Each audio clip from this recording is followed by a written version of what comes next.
रोटी है, व्यंजन भी है, बच्चों का मनोरंजन भी है। देश दुनिया की ताज़ा तरीन खबरों से रूबरू कराता ये है अन्नपूर्णा मीडिया ग्रुप और आप देख रहे हैं पी न्यूज़, खबरों का बादशाह।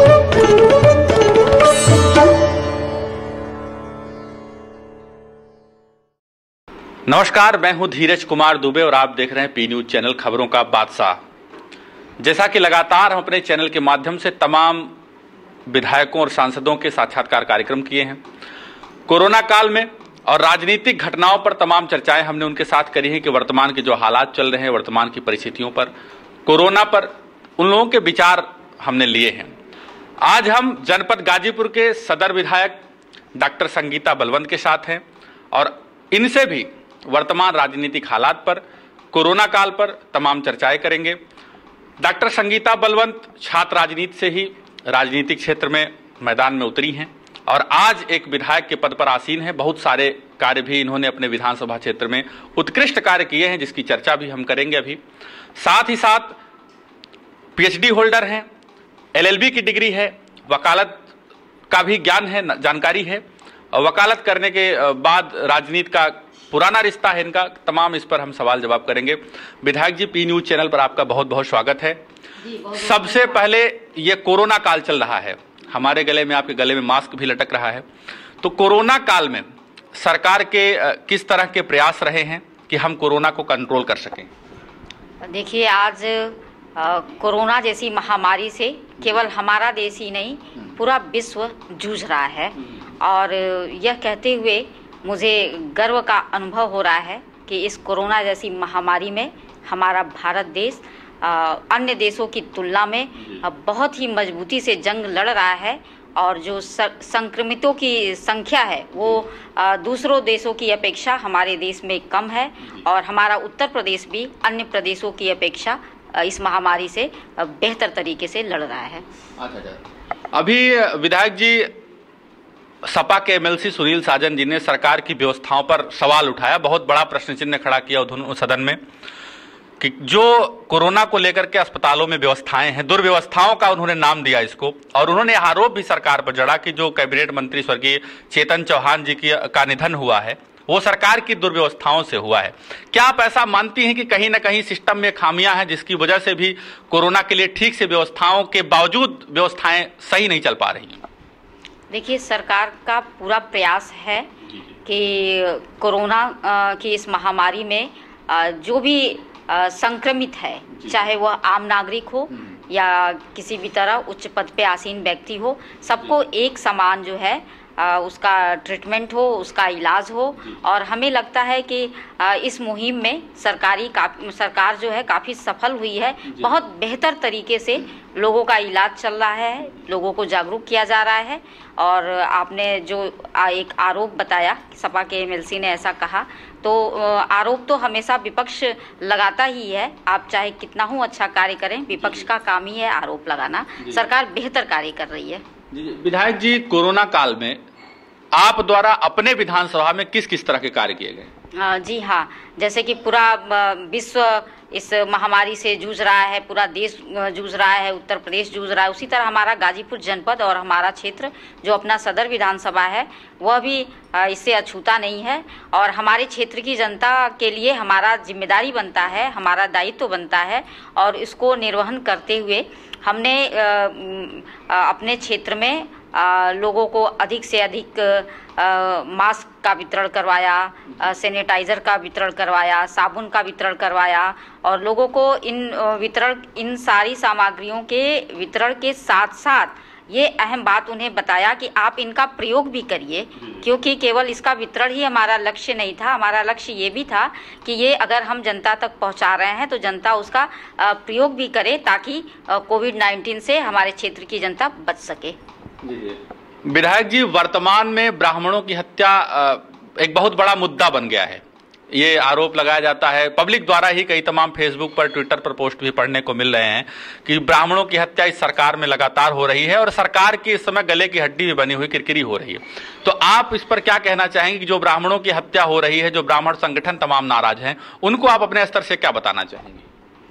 देखिए, इसका जवाब तो ये है कि चाहे केंद्र की सरकार हो या फिर प्रदेश की सरकार हो, सबका एक मोटो था, एक उद्देश्य था हमारी सरकार का कि जब भारतीय जनता की पार्टी इस राष्ट्र में होगी या इस प्रदेश में होगी तो अपराधी या तो जेल के अंदर होंगे या फिर प्रदेश छोड़कर बाहर जाएंगे या फिर वो इस धरती पे नहीं होंगे। और हमें लगता है कि अपराधी का कोई जाति धर्म नहीं होता है, और जो भी आज अपराध के कारण इस दुनिया में नहीं है तो वो उसकी जाति देख के उसे टारगेट नहीं किया गया है, बल्कि वो अपराध में संलिप्त था, इसलिए उसे उसकी जगह पहुंचाया गया है। जी विधायक जी, बहुत बढ़िया। विधायक जी, जो विकास दुबे एनकाउंटर हुआ है, चूंकि अपराधी था, उसको हम पी न्यूज चैनल भी समर्थन नहीं करता कि वो ब्राह्मण था, क्योंकि किसी भी अपराधी की कोई जाति या कोई उनका समुदाय नहीं होता, कोई संप्रदाय या धर्म नहीं होता। लेकिन विकास दुबे, अमर दुबे, इस तरह के कई एनकाउंटर हुए हैं, सरकार पर इस पर कई सवाल खड़े हुए हैं। जो ये एनकाउंटर हुआ है, कई सोशल मीडिया पर इस तरह के पोस्ट हैं कि सरकार ने विकास दुबे का एनकाउंटर करा करके कई खाकी वर्दीधारियों और कई खादी वर्दीधारियों इनको बचाया गया है। आप इससे कितना सहमत हैं? जी नहीं, मैं ऐसा कुछ नहीं मानती। मेरा केवल और केवल जो सरकार का ये प्रयास है कि अपराधी अपनी सही जगह पे जाए, और हमें ये भी लगता है कि हर वो एक नागरिक जो ये समझता है कि इस सृष्टि को सुचारू रूप से चलाने के लिए, इस देश को सुचारू रूप से चलाने के लिए समाज में एक समानता होनी चाहिए, अपराधियों की कोई जगह नहीं है, क्योंकि ये जो सरकार है वो राम राज की बात करती है, और हमें लगता है कि इस राम राज में जो भी अपराधी होगा उसकी जाति जो हो उसे उसकी जगह पहुंचाया ही जाएगा। विधायक जी, भी आपने राम राज की बात की तो मुझे याद आ गया कि आप पिछली सरकार को भाजपा कहती थी कि यह जंगल राज है, और आज आप अपने को या भाजपा अपने आप को रामराज बताती है। एनसीआरबी की रिपोर्ट के मुताबिक उत्तर प्रदेश में हत्या के आंकड़े सबसे ज्यादा हैं, यौन उत्पीड़न के मामले उत्तर प्रदेश में सबसे आगे है, हत्या, लूट, डकैती, बलात्कार के मामले में एनसीआरबी की रिपोर्ट के मुताबिक सबसे आगे है। तो क्या ये जो आंकड़े बता रहे हैं, क्या यही रामराज की परिभाषा है? जी देखिए, आप जिन आंकड़ों की बात कर रहे हैं तो हमें लगता है कि केवल एक आंकड़े पे पूरा ये कह देना कि ये काफ़ी संख्या बढ़ रही है अपराध की, हत्या की, तो हमें नहीं ये उचित लगता है। पिछला आप रिकॉर्ड आप देखें तो पिछले रिकॉर्ड के अपेक्षा जो है कि इस शासन में काफ़ी कुछ सुधार हुआ है, और हमें लगता है कि अगर अपराधी को सजा मिल रही है तो वो अच्छा है, और बहुत कुछ सुधार है, क्योंकि अगर सुधार नहीं रहता तो इतनी लोकप्रियता जो कहा जा रहा है कि हमारे उत्तर प्रदेश के जो मुख्यमंत्री हैं माननीय आदित्य योगी नाथ जी, वो अन्य प्रदेशों के जो मुख्यमंत्री हैं उनमें सबसे ज़्यादा लोकप्रिय हैं। तो लोकप्रिय आदमी ऐसे ही एक दिन में नहीं हो जाता है, अपने नाम के कारण नहीं होता है, अपने काम के कारण होता है, और निसंदेह योगी जी का कार्यकाल अच्छा है, सारी व्यवस्था सुचारू रूप से चल रही है, इसीलिए उनकी लोकप्रियता बनी हुई है। विधायक जी, प्रदेश में आवारा पशुओं की जो स्थिति है उसने प्रदेश को बदहाल किया है, किसानों की स्थिति को नाजुक किया है। दिन में ऐसा होता है कि कोई पिता है वो खेत की रखवाली करता है, रात में बेटे की ड्यूटी लगी, इस तरह से अलग अलग टाइम में ड्यूटी लग रही है खेत की रखवाली के लिए।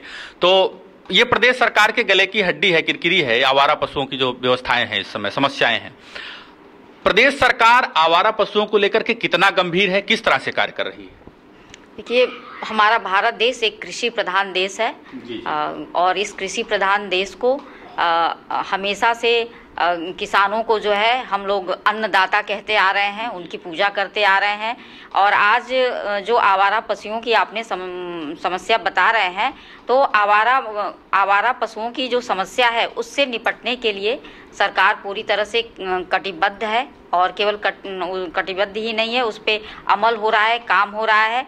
ब्लॉक वाइज गौशालाएं बनाई जा रही हैं बड़े स्तर पे, और कुछ छोटे छोटे गौशालाएं ग्रामीण स्तर पर भी बनाए जा रहे हैं, ताकि जो वहाँ पे आवारा पशु हैं उन्हें उसमें रखा जाए, और जो खेतों की बर्बादी वाला जो प्रश्न आ रहा है वो उससे दूर हो। और हमें लगता है कि ऐसा ये बहुत बड़ा इशू नहीं है कि फसल बहुत बर्बाद हो रहे हैं। जो फसल उत्पादन का अगर आप आंकड़ा देखेंगे निष्पक्षता के साथ, तो पिछला जो आंकड़ा था उससे कहीं बेहतर आंकड़ा इस समय आप देखेंगे कि इस समय की फसलों का आंकड़ा काफ़ी अच्छा है। और गौशालाएं आप अब देख भी रहे होंगे कि जगह जगह बनके तैयार हो रही हैं और आने वाले दिनों में इस समस्या से, आवारा पशुओं की समस्या से हम पूरी तरह निजात पालेंगे। विधायक जी, आप गाजीपुर सदर की विधायक हैं, आपके ऊपर जनता ने भरोसा किया, आपको विधानसभा में भेजा, आपने विधानसभा में उनके लिए कई सवाल किए। अपने विधानसभा क्षेत्र के मतदाताओं के लिए, जनता के लिए आपने अपने क्षेत्र में किस किस तरह के विकास कार्य किए हैं? जी हाँ, एक जनप्रतिनिधि का ये दायित्व होता है कि वो अपने क्षेत्र की समस्याओं को समुचित रूप से निराकरण करे और किसी भी तरह उस समस्या का समाधान करे। तो मैं आपको बता दूं कि मैंने अपने क्षेत्र में भी बहुत विशेष रूप से जिन पे हमने फोकस किया, जो जनता हमारे इलेक्शन से पहले ही कहती थी कि इन बातों पे आप जीतने के बाद ध्यान दीजिएगा, तो मुझे याद है कि एक प्रमुख समस्या हमारे यहाँ करंडा ब्लॉक में जो है पुरैना कटान की है, जो पिछले सरकारों में कुछ काम होना तो दूर की बात है, कभी किसी ने इस पे सदन में आवाज़ भी नहीं उठाया। और जब से मैं निर्वाचित हुई, इस पुरैना कटान पे मैं पूरी तरह से विधानसभा में प्रश्न उठाती रही, माननीय मुख्यमंत्री जी को दी, माननीय मंत्री, इस विभाग के मंत्री जी को दी। और आपको आज की डेट में बताते हुए मुझे प्रसन्नता हो रही है कि पुरैना कटान पे 11 करोड़ का जियो ट्यूब वाला काम कंप्लीट हो गया है। वहाँ की जनता में हर्ष है।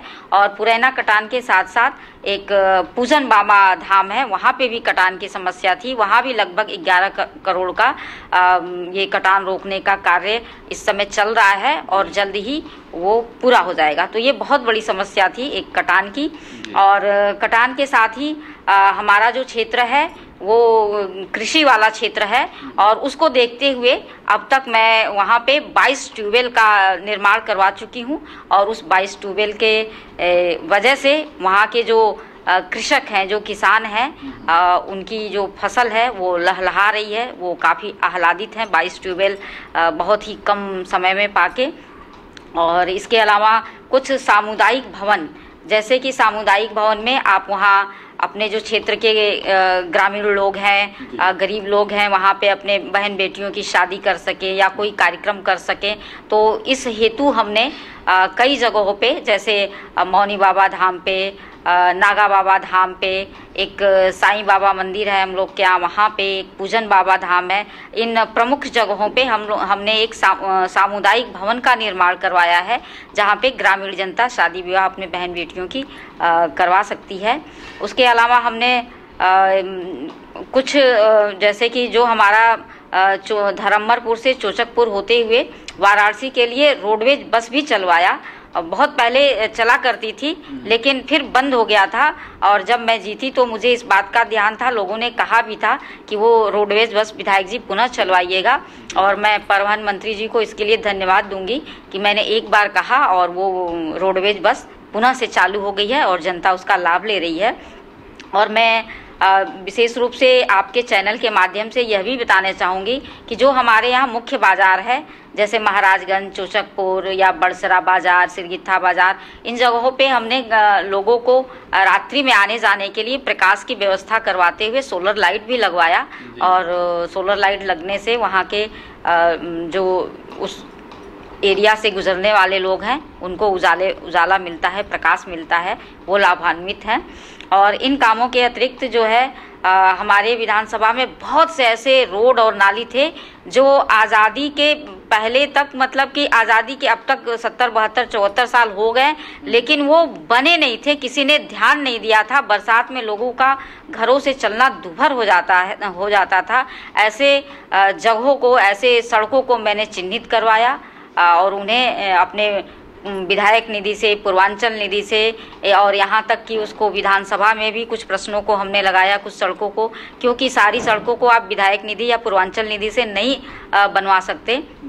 तो विधायक और पूर्वांचल निधि के साथ साथ हमने उसे विधानसभा में भी लगवाया, वो स्वीकृत हुई और बहुत सी ऐसी सड़कें बनी जो कि बिल्कुल लोगों के लिए एक आश्चर्य वाली बात हुई कि बताइए किसी ने कभी ध्यान नहीं दिया, लेकिन एक महिला विधायक हमें मिली जो इतनी संवेदनशील थी कि एक बार कहने के बाद ये सड़क बना, बहुत सी नालियाँ बनी।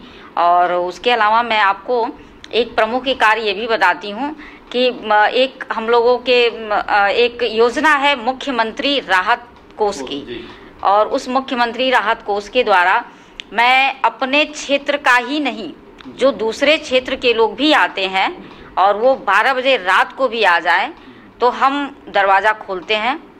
यह नहीं पूछते हैं कि आप किस जाति के हैं, किस धर्म के हैं या किस दल के हैं।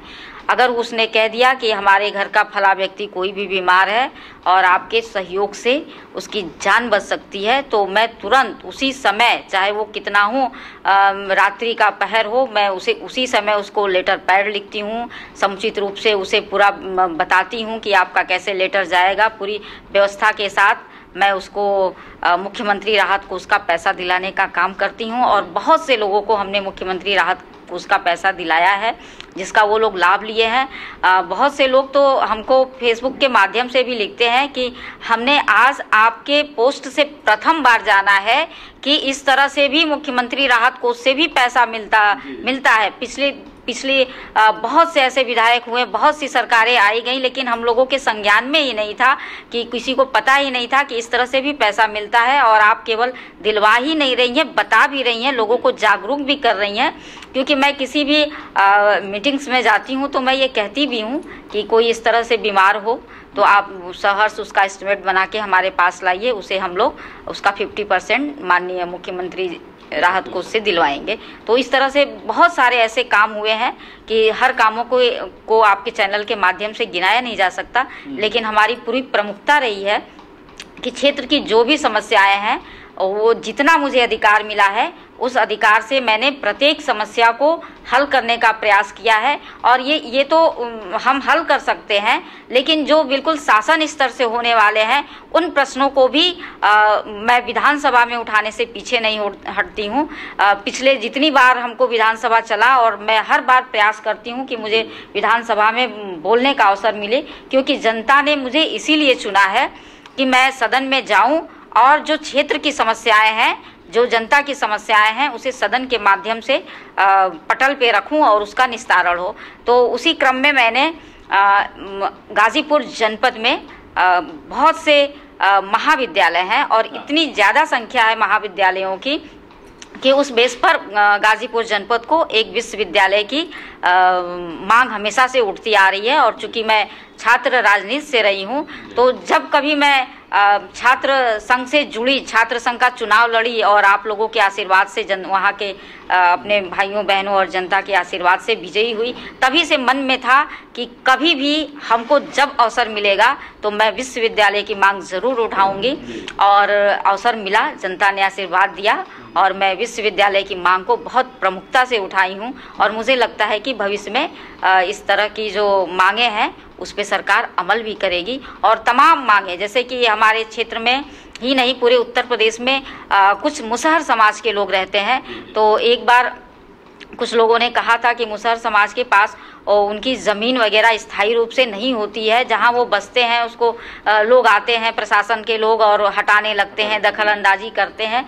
तब हमने अनुसूचित जाति जनजाति के माननीय मंत्री जी को एक पत्र लिखा था, और जब वो पत्र लेकर मैं गई थी तो वहाँ पे सचिव मिले मुझसे और उन्होंने कहा कि विधायक जी, आप पहली ऐसी विधायक मुझे मिली हैं अब तक के अपने सर्विस के समय में कि कोई इस तरह के संवेदनशील मुद्दे पे एक पैड लिख के खुद लेके आ रहा है और वो मुसहर समाज के लिए इस तरह की मांग कर रहा है कि उन्हें उनका आवास होना चाहिए, उनकी छत होनी चाहिए। और मैं आपको बता दूं कि जब मैं पूरे अपने क्षेत्र के पूरे गांवों की लिस्ट बनाई थी जहां जहां ये मुसहर समाज के लोग रहते हैं, तो उन्होंने कहा था कि जब ये लागू होगा तो केवल आपकी विधानसभा में नहीं बल्कि पूरे उत्तर प्रदेश में लागू होगा। और मुझे आपके माध्यम से, इस चैनल के माध्यम से कहते हुए हर्ष हो रहा है कि जब अगला बजट पास हुआ तो 2200 करोड़ रुपए जो है केवल मुसहर समाज के आवास के लिए पूरे उत्तर प्रदेश के लिए लागू किए गए। और जगह जगह आज आप भी देख रहे होंगे अपने क्षेत्र में कि मुसहर समाज के लिए एक सरकार की एक नई व्यवस्था के तहत आवास बनाए जा रहे हैं। तो ये सब चीज़ें हम लोग उठाते हैं अपने क्षेत्र की जनता के लिए, क्योंकि वो केवल जनता नहीं है, वो देवतुल्य नागरिक जो हैं। आज उन्होंने ही हमें इस पद पे बैठाया है और इस उम्मीद से, इस अपेक्षा से बैठाया है कि हम उनके लिए कुछ करें। तो अंतरात्मा की आवाज़ से हम लोग स्वयं से भी सोचते हैं कि क्या से क्या हम लोग कर दें, और उसी क्रम में इस तरह से हर विधानसभा में मैं कुछ न कुछ प्रश्न रखती हूं। और सरकार भी हमारी काफ़ी संवेदनशील है।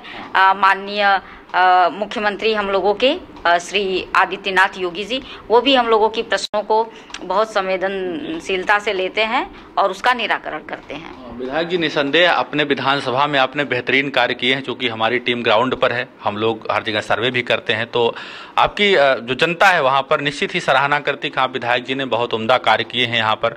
और जो मुख्यमंत्री राहत कोष से आपने कार्य किए हैं, मुझे लगता है कि उत्तर प्रदेश में ऐसे अग्रणी विधायकों में आप हैं जिन्होंने सबसे ज़्यादा पीड़ितों की सहायता की है, जो ऐसे गंभीर बीमारियों से जिनका उपचार नहीं हो पा रहा है। आप अग्रणी विधायकों में जानी जाती हैं। अभी आपने बताया कि आपने विश्वविद्यालय के लिए मांग उठाई है, आपका संभवतः ड्रीम प्रोजेक्ट है, कभी फ्यूचर में आएगा। तो अभी आपके कौन कौन से ऐसे प्रोजेक्ट हैं, ड्रीम प्रोजेक्ट हैं, जो आप अपने विधानसभा में, अपने जनपद के लिए करना चाहती हो? आप कैसा गाजीपुर बनाना चाहती है? अभी क्या क्या ड्रीम प्रोजेक्ट आपके हैं जो बाकी हैं? जी देखिए, ये बड़ा अच्छा आपने प्रश्न किया। कोई भी एक जो जनप्रतिनिधि होता है वो अपने विधानसभा को एक आदर्श विधानसभा बनाना चाहता है। और जब मैं निर्वाचित नहीं हुई थी, जब केवल एक ये भूमिका बनाई जा रही थी मेरे मन में कि मैं भी विधानसभा पहुंचूं और अपने क्षेत्र के लिए कुछ करूं, तभी से हमने सोच रखा था कि कुछ ऐसे काम करेंगे हम जो हमारे क्षेत्र को अन्य क्षेत्रों से अलग हटाते हुए एक आदर्श क्षेत्र घोषित करे, आदर्श विधानसभा का उसका नाम हो। तो उसमें जो सबसे ज्वलंत बात थी वो हमने आपको पूर्व में बताई कि एक विश्वविद्यालय होना चाहिए। उस विश्वविद्यालय के अलावा हम लोग हमारा ये प्रयास है कि जो हमारी जो नहरें हैं, जो हमारा क्षेत्र जो है ये कृषि प्रधान क्षेत्र है, और हमारे जो एरिया की जो नहर है उसका उन सबका मैं पूरी तरह से पक्कीकरण और चौड़ीकरण करा सकूं, ताकि किसानों को जो सिंचाई का जो साधन है नहर का वो सही हो सके। तो उस हेतु हमने पहले भी प्रयास किए हैं और एक ब्लॉक में पक्कीकरण का काम भी स्टार्ट हो गया है और हेड से टेल तक पानी भी पहुंच रहा है। लेकिन अभी भी हमारे कुछ एरिया में अभी नहरों का पक्कीकरण नहीं हुआ है। तो हम चाहेंगे कि अपने कार्यकाल में प्रस्ताव हमने दे दिया है और उन सब चीज़ों के लिए भी मैं अब तक पीछे नहीं रही हूँ। प्रस्ताव हमने दे दिया है, कई बार रिमाइंडर भी कराया है, और मुझे लगता है कि अपने कार्यकाल में मैं उन नहरों का पक्कीकरण भी करवा लूँगी। और दूसरी स्थिति एक ये है प्राथमिक विद्यालयों की स्थिति। हम लोगों का एक पिछड़ा जनपद माना जाता है, और हमको लगता है कि पिछड़े जनपद में यदि विद्यालय सही होगा तो बच्चों की शिक्षा दीक्षा अच्छी होगी। तो हमारा एक प्रयास है ये कि जो हमारे प्राथमिक विद्यालय हैं उनकी गुणवत्ता में सुधार आए, टीचर्स टाइम से अपना बच्चों को पढ़ाएं और एक अच्छी शिक्षा दें, मन से शिक्षा दें। और सरकार का भी प्राथमिक विद्यालयों पे बहुत ही प्रयास रहा है। तो हम लोग हमेशा मॉनिटरिंग करते रहते हैं कि जो सरकार की तरफ से योजनाएं हैं, जैसे बच्चों को ड्रेस का वितरण या पुस्तक का वितरण या जो मध्याह्न भोजन दिया जाता है उसका, तो उन सबों की मॉनिटरिंग हम करते रहते हैं। एक विद्यालय को हमने गोद भी लिया है, जहाँ की स्थिति ये थी कि विद्यालय के ग्राउंड में ही एक पोल खड़ा था बिजली का, और वो कभी भी दुर्घटना हो सकती थी। तो जब मैं गोद ली तो उसको हटवाई वहाँ से कि यहाँ से ये सब हटे, ताकि बच्चे उस दुर्व्यवस्था से बच सके कि कभी कोई घटना ना घट सके। तो उस पोल को हमने हटवाया। और वहाँ पे बाउंड्री बहुत नीचे थी, तो जो बागवानी वगैरह होता था विद्यालय के सुंदरीकरण के लिए, तो वो पशु जो है ऊपर से चढ़ के उसको खा जाते थे, बर्बाद कर देते थे पौधों को। तो उस बाउंड्री को हमने ऊंचा करवाया, विद्यालय को अच्छी तरह से रंगवाया, और आज विद्यालय को जब हमने उसको साफ स्वच्छ सुंदर कर दिया, एक रोड भी हमने वहाँ पे दिया मुख्य जहाँ से प्रारंभ होता है और विद्यालय तक, कि ताकि बच्चे सुगमता से आ जा सकें, वहाँ की सड़क भी हमने बनवाई। और आज हमें ये बदलाव लगता है, इतना सब कुछ करने के बाद जब मैं उस विद्यालय में जाती हूँ और बच्चों से मिलती हूँ तो बच्चे काफ़ी प्रसन्न रहते हैं, और पहले की अपेक्षा वहाँ पे जो विद्यार्थियों की संख्या है वो बढ़ी है। तो हमें लगता है कि यदि इसी तरह प्रत्येक प्राथमिक विद्यालयों की स्थिति को सुधारा जाएगा तो निसंदेह उसमें जाने वाले बच्चों का आकर्षण बढ़ेगा और वो पढ़ाई की तरफ ज़्यादा ध्यान देंगे। जी बहुत बढ़िया विधायक जी, आपसे हमने राजनीतिक सवाल किए कई और आपने उतनी ही बेबाकी से जवाब भी दिया। अब चूंकि राजनीतिक कई सवाल हो गए, अब हम आपसे आपके निजी जीवन के बारे में कुछ जानना चाहेंगे। हमारी जनता भी मुझे लगता है कि उम्मीद लगा बैठी होगी हमसे कि हम कुछ आपसे ऐसे सवाल भी करेंगे। कई तस्वीरें हमने आपकी देखी इस दौरान, चूंकि हमें इंटरव्यू करना था तो हम लोग ऐसा करते हैं कि पहले सर्च पूरा जारी रहता है। तो एक संगीता नाम की लड़की होती है, स्कूल टाइम में कतार में आगे रहती है और आगे चल के वो एक सदन तक पहुंचती संगीता बलवंत के रूप में, और एक विधानसभा सदर गाजीपुर विधानसभा की आवाज बनती है। आवाज ही नहीं, वो बुलंद आवाज के रूप में जानी जाती है। तो जो संगीता स्कूल वाली थी, जो कतार में प्रथम पंक्ति में आगे खड़ी होती थी और जो आज सदन में संगीता बलवंत के रूप में गरजती है, तो ये जो इतना लंबा कॉलेज से सफर रहा, प्रथम पंक्ति में खड़े रहना और सदन तक पहुंचना, कितने संघर्ष आपको किस किस तरह से संघर्ष हुए, और एक महिला होने के नाते किन किन चुनौतियों का सामना आपको करना पड़ा? जी हाँ, एक तो राजनीति ही एक ऐसा क्षेत्र है कि वो संघर्षपूर्ण माना जाता है, और उस राजनीति में भी जब एक महिला का पदार्पण होता है तो वो और भी संघर्षों भरा होता है। और मैं विद्यार्थी जीवन से ही राजनीति की तरफ इसलिए रुचि रखी कि मुझे ये लगा कि यदि महिलाएं जब तक राजनीति में नहीं जाएंगी तब तक ना ही महिलाओं की स्थिति में बदलाव आएगा, ना ही हमारे देश की स्थिति में बदलाव आएगा।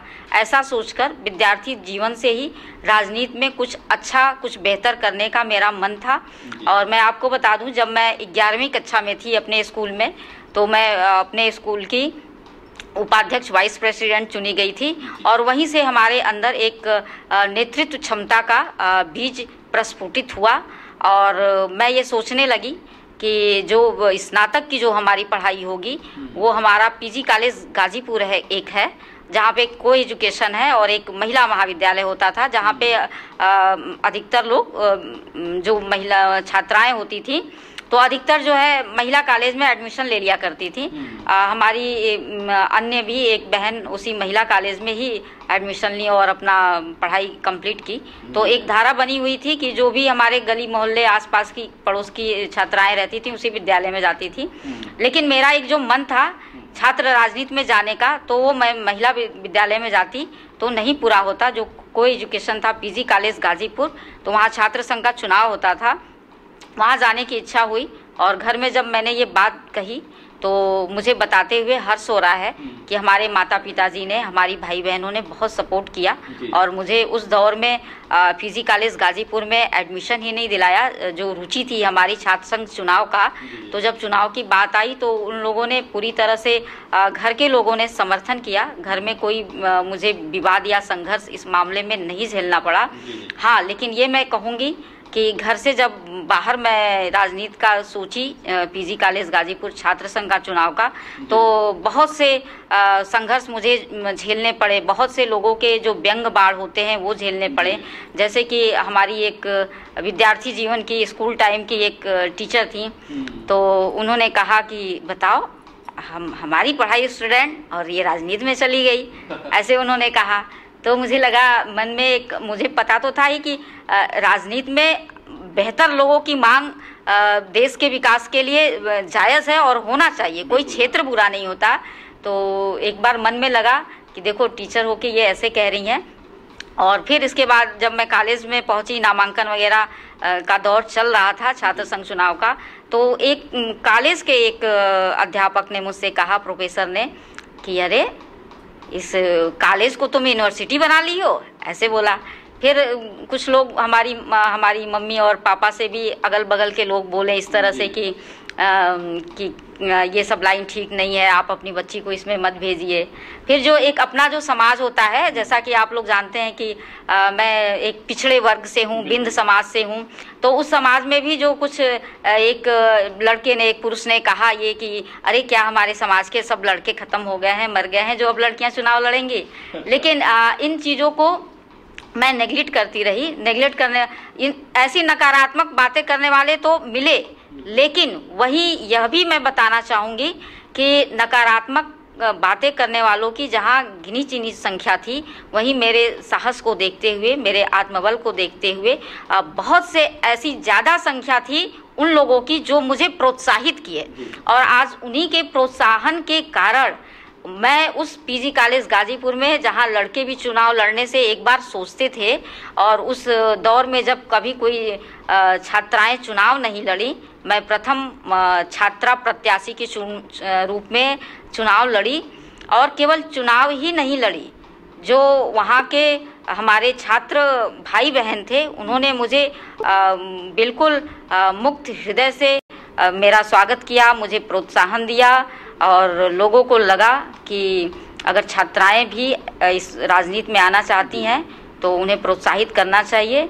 और उस दौर में 3492 वोट पड़ा था। उस 3492 मतों में से 2272 अकेले मत पाकर 7 प्रत्याशियों में मैं रिकॉर्ड तोड़ विजय हासिल की, वहाँ के जनता के आशीर्वाद से। और यह खुशी है कि आज तक वो रिकॉर्ड टूटा नहीं, कॉलेज का रिकॉर्ड आज तक वो टूटा नहीं। उसके बाद मैं 2005 से जिला पंचायत में भी मैंने अच्छे मत से विजय प्राप्त की, और जनता के आशीर्वाद से मैं 2017 में विधानसभा का टिकट भारतीय जनता पार्टी से पाई और विधानसभा तक पहुंची। और काफ़ी कुछ इसके लिए मेहनत किया गया। क्षेत्र में लगातार विद्यार्थी जीवन से ही लगातार क्षेत्र में चला गया, जो जहाँ सामाजिक कार्य होते थे, जहाँ कहीं कोई ज़रूरतमंद दिखता था तो वहाँ हम लोग पहुँचते थे। और इसमें हमारे घर परिवार का बहुत सहयोग मिला। कुछ लोग जो बाहर से मिलते थे वो नकारात्मक बातें भी करते थे, लेकिन उन नकारात्मक चीज़ों को हम लोग नज़रअंदाज करते हुए, जो लोग हमें अच्छी बातें करते थे, जो लोग हमें प्रोत्साहित करते थे, उनको मैं अपना कवच बनाते हुए धीरे धीरे आगे बढ़ती गई और छात्र संघ के सफ़र से विधानसभा तक पहुंची।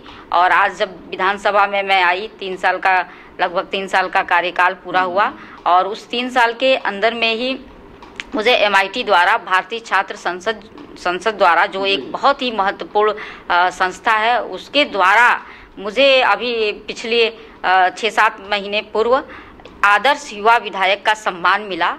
और यह आदर्श युवा विधायक का सम्मान पूरे हिंदुस्तान से 16 लोगों का चयन हुआ था, और इन 16 लोगों में मेरा नाम प्रथम स्थान पे था। तो एक मन में ये भाव जगा, जब मुझे मंच पे स्थान दिया गया वहाँ पे बोलने के लिए, दिल्ली में यह सम्मान लेते हुए, तो मैंने यही बोला कि आज यह जो सम्मान इस दिल्ली में मुझे भारतीय छात्र संसद द्वारा, MIT द्वारा दिया जा रहा है, यह सम्मान संगीता बलवंत को नहीं मिल रहा है, यह सम्मान सदर विधायक को नहीं मिल रहा है, बल्कि यह सम्मान सदर विधायक बनाने वाले हमारे देवतुल्य नागरिकों को मिल रहा है, जिन्होंने आज मुझे मेरे व्यक्तित्व पे, मेरे ज्ञान पे, मेरे भावनाओं पे ये सोच के मत दिया कि ये हमारे लिए कुछ बेहतर करेंगी। और निसंदेह जो सर्वे MIT द्वारा हुआ होगा, तो उन लोगों ने सर्वे किया होगा, देखा होगा कि ये कहीं ना कहीं जनता से जुड़ी हैं, जनता की समस्याओं को बखूबी सदन में उठाने का काम करती हैं, एक पढ़ी लिखी हैं, संवेदनशील चीज़ों को समझती हैं।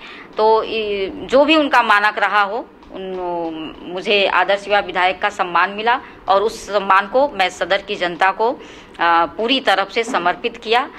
ये सब अच्छा लगा। तो बहुत से संघर्ष हुए, महिला होने के नाते संघर्ष करते गए, लेकिन मैं यह भी कहना चाहूँगी कि हमारा भारत देश वह देश है जहाँ पे आदिकाल से ही महिलाओं को सर्वोच्च स्थान दिया गया है।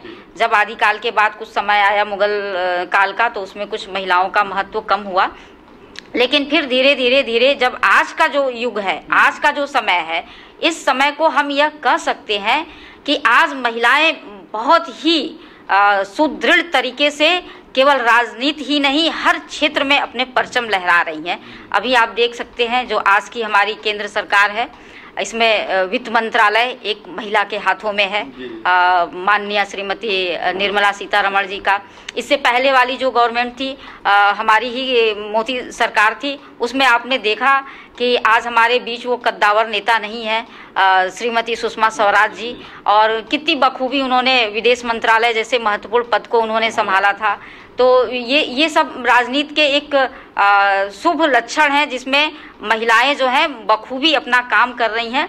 और आज हमको बहुत दूर जाने की आवश्यकता नहीं है। मैं अपने गाजीपुर जनपद की बात करूं तो गाजीपुर जनपद में ही देखिए, गाजीपुर जनपद पूरे उत्तर प्रदेश में ऐसा इकलौता जिला है जहां से तीन महिलाएं विधानसभा में चुन कर गई हैं, तीन महिलाएं। तो ये महिला सशक्तिकरण के लिए, नारी सशक्तिकरण के लिए बहुत बड़ी बात है कि 3 महिलाओं को टिकट मिला और तीनों की तीनों विजयी हुई, अच्छे मत से विजयी हुई।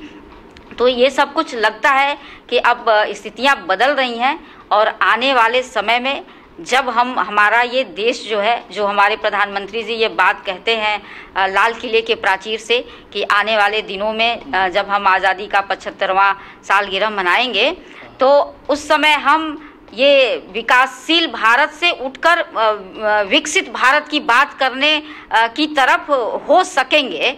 तो ऐसा जब ये कहते हैं, जब हम 9th-10th में पढ़ते थे, तब से हम पढ़ते आ रहे थे कि हमारा भारत जो है विकासशील देश है। मुझे लगता था कब यह विकसित देश होगा, कितना समय बीत गया, कितने दशक बीत गए, और आज कहते हुए मुझे प्रसन्नता हो रही है कि आज मैं उस दल में हूँ, उस भारतीय जनता पार्टी में हूँ जो विश्व का सबसे बड़ा दल है। और जो भारत के प्रधानमंत्री हैं, इस भारतीय जनता पार्टी से ये एक ऐसे नेता हैं जिनका लोहा पूरा विश्व मान रहा है, और उनकी ये विशेषता कि वो ऐसा दूरगामी सोच रहे हैं कि हमारा ये देश जो है आने वाले समय में विकासशील देशों की कतार से हटकर विकसित देशों की कतार में जाएगा। और आज आपके इस पी न्यूज़ चैनल से मैं यह बताना चाहूँगी कि अब उस विकसित देशों की जो श्रेणी में हमारा भारत जाएगा, उसमें केवल पुरुषों का ही योगदान नहीं होगा, बल्कि मोदी जी ने जो यह नारा दिया है बेटी बचाओ बेटी पढ़ाओ का, उसमें बढ़ चढ़कर हमारे इस राष्ट्र की महिलाओं का भी योगदान होगा। और हमारा देश निसंदेह आने वाले समय में ऐसे यशस्वी प्रधानमंत्री श्री नरेंद्र मोदी जी और यशस्वी मुख्यमंत्री श्री आदित्यनाथ योगी जी के नेतृत्व में आने वाले समय में हम लोग विकसित देशों में बैठेंगे, भारत को विकसित देश कहेंगे, ऐसा मेरा मानना है। विधायक जी, मेरी जानकारी के अनुसार एक बहुत अच्छी लेखिका हैं आप। समय समय पर आप तमाम ज्वलंत लेख लिखती हैं, और कई तमाम कविताएं भी, आप एक अच्छी कवित्री भी हैं। कई कविताएं मैंने आपकी पढ़ी हैं, सुनी हैं, देखी हैं। कुछ किताबें भी, कुछ पुस्तकें भी आपकी प्रकाशित हैं लेखों और कविताओं के क्षेत्र में। और जैसा कि आपने बताया कि आप पहले से ही बच्चों के लिए लिखती चली आई हैं, और कई तमाम महिला की पत्रिकाओं में भी आपने लेखन का कार्य किया है। अभी कौन कौन सी पुस्तकें आपकी प्रकाशित हैं, और आगामी क्या तैयारियां कौन सी प्रकाशन में आने वाली? जी, आपने सही कहा। बचपन से ही, बाल्यावस्था से ही मुझे साहित्य में रुचि था, और मैं कक्षा 7 में जब थी तो मेरी पहली रचना प्रकाशित हुई थी। एक दैनिक समाचार पत्र है आज और दैनिक जागरण, तो इसमें छोटे छोटे कालम आते थे, दादा की डाक और मधु दीदी की चिट्ठी। तो ऐसे छोटे कालमों से मैंने लिखना प्रारंभ किया था, और पहली बार ही हमने कुछ लिखा, वो प्रकाशित हो गया। फिर मेरा उत्साह बढ़ा, मैं पत्रिकाओं की तरफ भी जुड़ी, जो बच्चों की पत्रिकाएं हैं, बाल हंस, लोटपोट, नंदन, चंपक, तो इनमें हमने लिखा। और उसमें भी इन पत्रिकाओं में भी जब मैं लिखी तो हमारी रचनाओं को प्रकाशित किया गया, उत्साह और बढ़ा, और मैं लगातार लिखते आ रही हूँ कक्षा 7 से ही। और आज जब मैं एक विधायक हूँ तो भी सारा अपनी गतिविधियों को, जिम्मेदारियों को निभाते हुए भी कुछ न कुछ मैं लिखती रहती हूँ। और आपको मैं बता दूं कि जो मेरी पहली पुस्तक आई थी वो 2013 में आई थी, एक बाल कहानी संग्रह, उसका नाम था बचपन के वो दिन। और बचपन के वो दिन को पाठकों का इतना स्नेह मिला, उत्तर प्रदेश हिंदी संस्थान का इतना स्नेह मिला कि उस पुस्तक को उत्तर प्रदेश हिंदी संस्थान द्वारा, इस प्रतिष्ठित संस्थान ने सूर सम्मान से नवाजा। उस समय 51,000 का पुरस्कार, प्रमाण पत्र वगैरह मिला। उस समय के मुख्यमंत्री माननीय अखिलेश यादव जी थे, उनके हाथों से, उनके कर कमलों से मुझे यह सम्मान मिला था। और उसके बाद एक दूसरी पुस्तक और आई जो महिलाओं पे हमने लिखा था। महिलाओं के लिए भी हम कहानियाँ, कविता वगैरह लिखते हैं, तो वह सजा नाम से एक पुस्तक आई और उस पुस्तक का भी लोकार्पण जो है हमारे इस समय के मुख्यमंत्री माननीय श्री आदित्यनाथ योगी जी ने किया। और कहते हुए ये प्रसन्नता हो रही है कि इतनी व्यस्तताओं के बावजूद एक तीसरी पुस्तक भी हमारी प्रकाशक के पास है और उस कविता का, उस पुस्तक का हमारे शीर्षक है मेरा प्यारा हिंदुस्तान। वो काफ़ी छोटे बच्चों की ही कहानियाँ हैं और देशभक्ति कहानियों का ज़्यादा उसमें समावेश है। और उस कहानी, इस किताब संग्रह के बाद, मेरा प्यारा हिंदुस्तान के बाद भी 2 और कहानियों की पांडुलिपि तैयार कर चुकी हूँ। इसको छपवाने के बाद फिर उसमें नंबर लगेगा।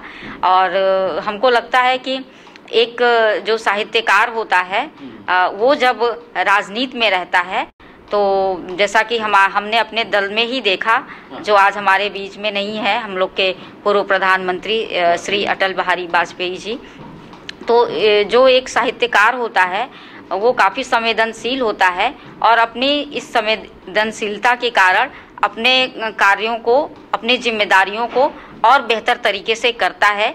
ये अन्य लोगों में और एक साहित्यकार के राजनीतिक होने में फ़र्क महसूस होता है। हमें भी जब लगता है कि अभी हमारे क्षेत्र का यह काम बाकी है या किसी ने कुछ कह दिया, तो वो हृदय में बिल्कुल उतर जाती है और जब तक उसे कर न ले तो हम लोगों को नींद तक नहीं आती है। लगता है कि जनता का यह काम करना है, या किसी ने कुछ कह दिया कि देखिए आपने ये नहीं किया, तो बिल्कुल वह लगता है कि नहीं, ये हमें करना है। और जब तक उसे पूरा न कर लें तो हम लोगों को भी संतोष नहीं होता है, क्योंकि एक मन होता है एक साहित्यकार का कि वो पूरी तरह से अपने आप को साफ सुथरा रखना चाहता है, जनता की उम्मीदों पर खरा रखना चाहता है।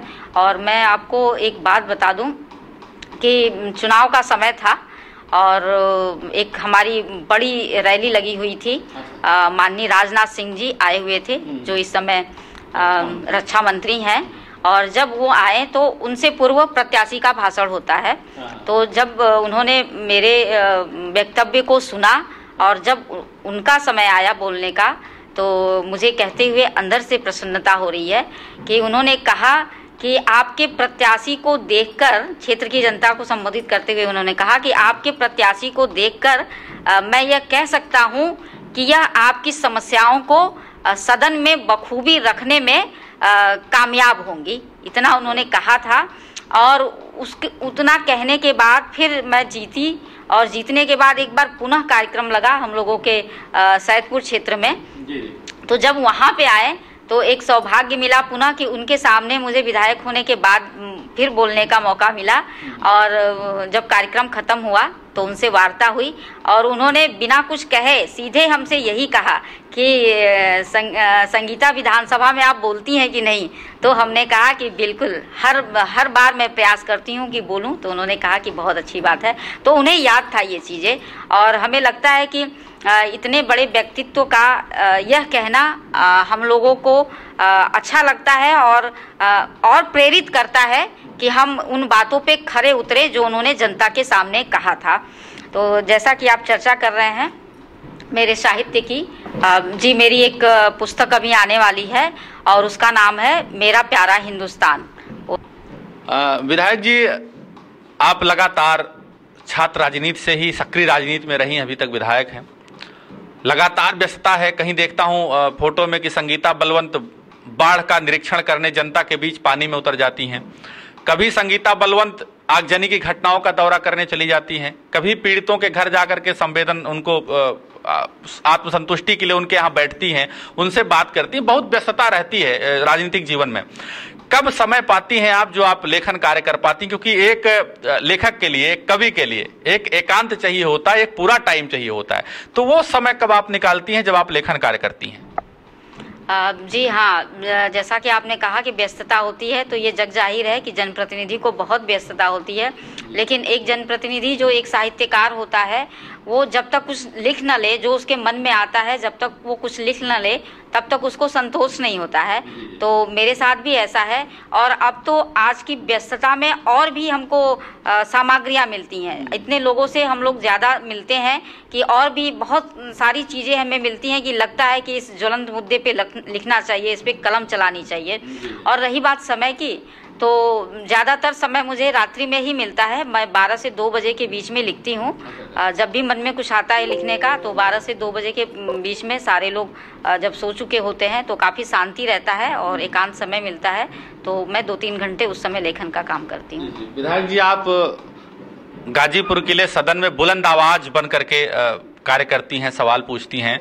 पिछली बार सदन लगातार चल रही थी और संभवतः रात का समय था, जितना मुझे जानकारी है, और वह गाजीपुर की बुलंद आवाज ने वहां अपनी लेखनी का प्रदर्शन किया था। आपने कुछ कविताएं पढ़ी थी सदन में, जिससे न केवल सदन ही गूंजा, बल्कि मुझे लगता है कि पूरे हिंदुस्तान तक वो बुलंद आवाज पहुंची संगीता बलवंत की। तो रचना आपकी कौन सी थी? हमारे दर्शक इसका भी प्रतीक्षा कर रहे होंगे कि आप उस अपनी लेखनी को, अपने उस जो रचनाएं हैं उसको दोहराएं। जो गुंजायमान सदन हुआ था, आज पी न्यूज चैनल के माध्यम से वो जनता एक बार फिर से गुंजित हो और सुने कि आपकी कलम की ताकत ने जो पूरे हिंदुस्तान को हिलाया था, वो आखिर शब्द रचना क्या थी, वो आपकी कविता कौन सी थी?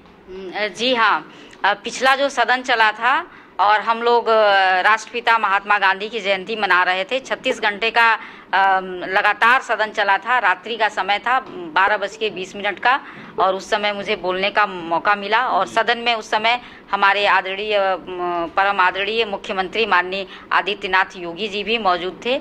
उस समय मुझे बोलने का अवसर मिला था। गाजीपुर की बहुत सी समस्याओं को हमने उठाया था उसमें, और उसके साथ साथ जो एक परिस्थितियां इस समय चल रही थी कि पाकिस्तान भारत की तरफ नज़र भी उठाता है, तो आज एक एक बच्चे को, जो सरहद पे सैनिक हैं उन्हें ही नहीं, एक एक बच्चे के अंदर ये भावना आ जाती है कि हमें इसे ईंट का जवाब पत्थर से देना है।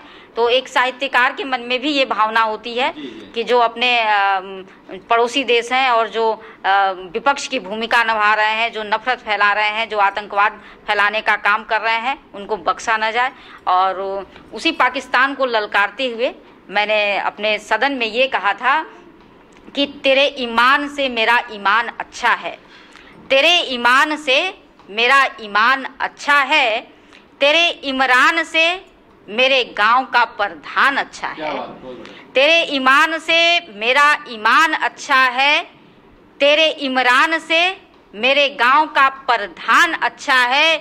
जो नफरत फैलाते हैं इधर उधर, जो नफरत फैलाते हैं इधर उधर, जाके चांद से भी देख, मोदी का हिंदुस्तान अच्छा है, मोदी का हिंदुस्तान अच्छा है।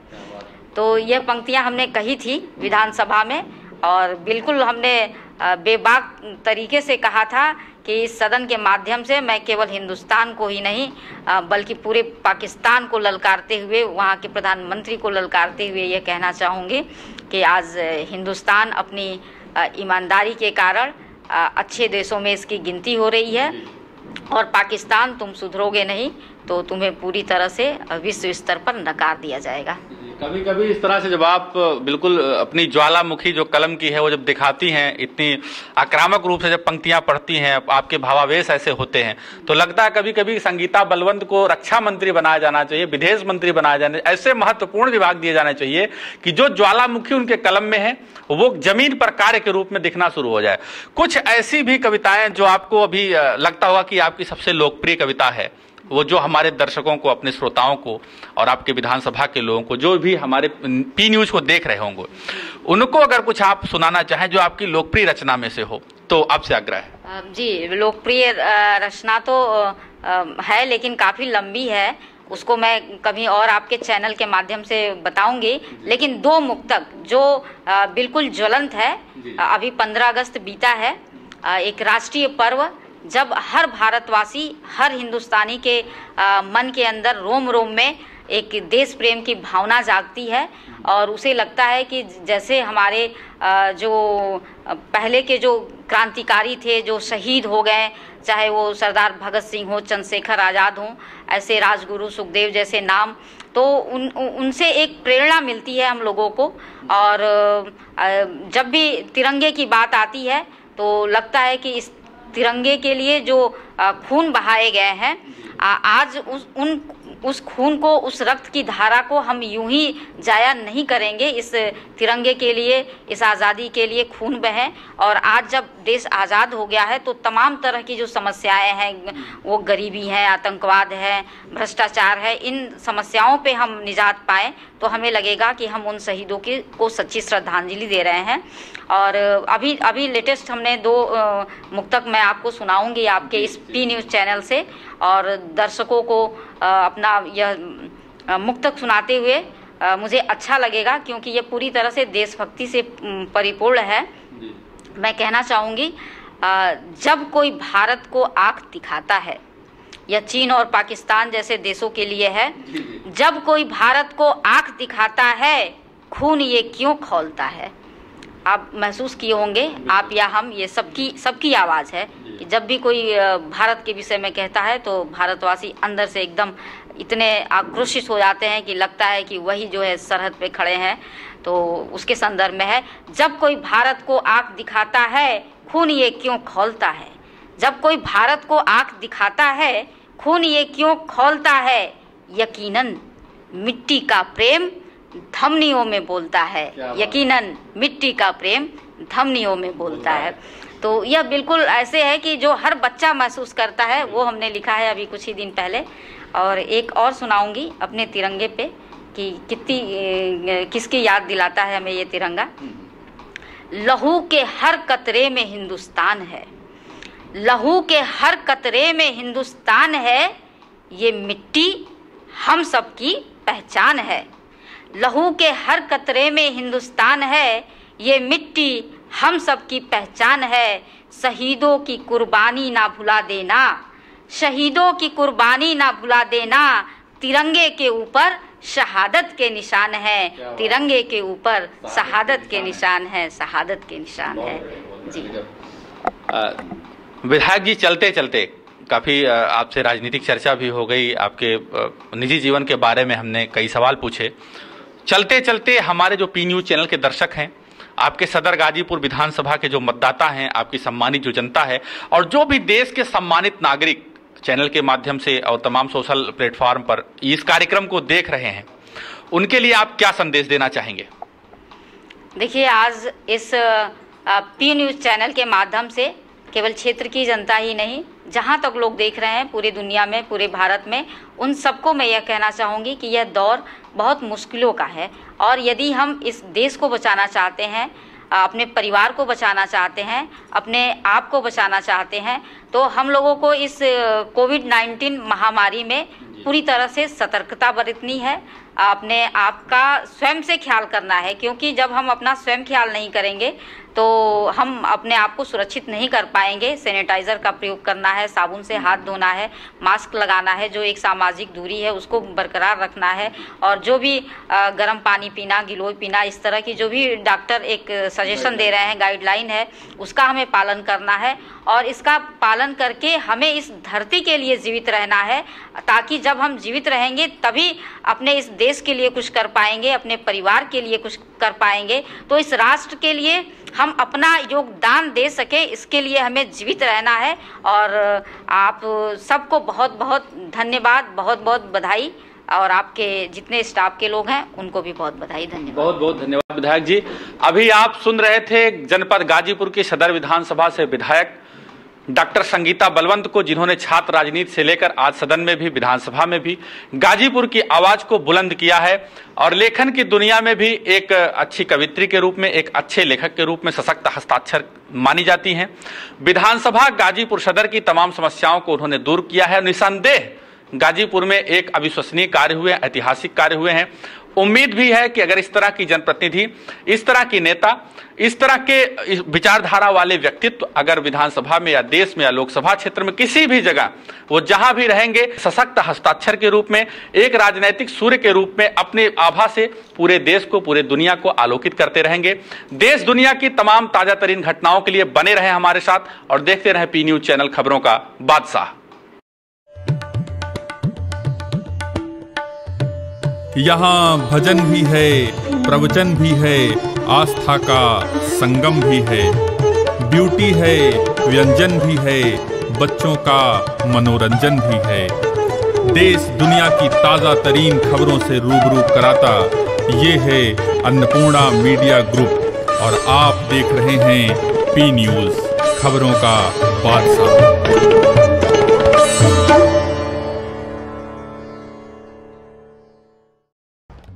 पंच परमेश्वर कार्यक्रम के प्रायोजक हैं शिव शक्ति आयुर्वेदा, स्वस्थ तन मन स्वस्थ जीवन।